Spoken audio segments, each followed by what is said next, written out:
Things are much calmer right now. We can tell you the protesters have been out here, some for 12 hours, some for a lot less time, but the protests have been going on at least for 12 hours. Right now we have a little under 100 people outside the gates to Coast Guard Island. They were blocking the streets. Earlier the CHP came to clear them out of the streets to allow people to drive off of Coast Guard Island. That created some tense moments at a period of time, but for the most part things have settled down, at least for now.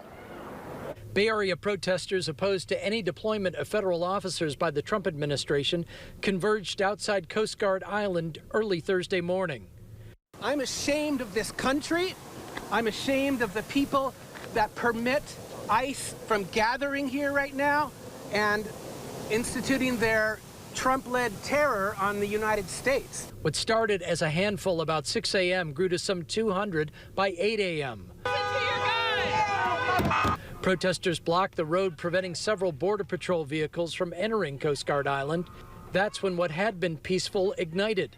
Vehicles pushed through the crowd, one protester reporting having his foot run over. People were being peaceful and asking them not to drive through crowds of people who were peacefully protesting. And he was upset and it said, well, you can see that there's people here that are peacefully protesting, and please don't drive through them. And I started to walk away, and then he drove forward and ran over my foot.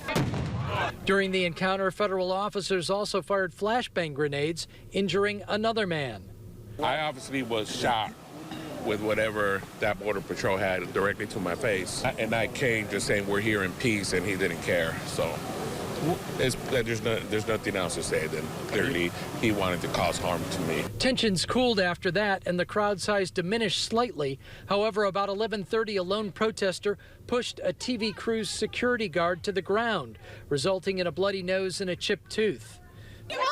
Throughout the day, protesters gave Coast Guard members guarding the entrance to Coast Guard Island an earful.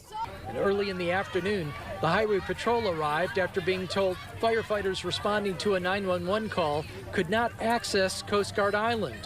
We support people's right to First Amendment speech, protected protest. We're just here to make sure emergency personnel can get where they need to go and keep our roadways open.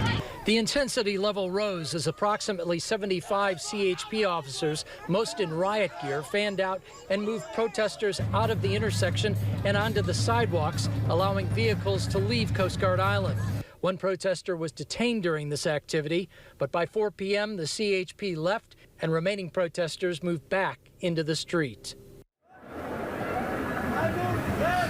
And we're back live outside Coast Guard Island. As I mentioned, at this point, the number of protesters here totaling a little under 100, but we're hearing more could be on the way. At this point, law enforcement very minimal at this point. Only about a dozen Coast Guard officers lined up at our side of the bridge. Reporting live, Kerman, KRON 4 News.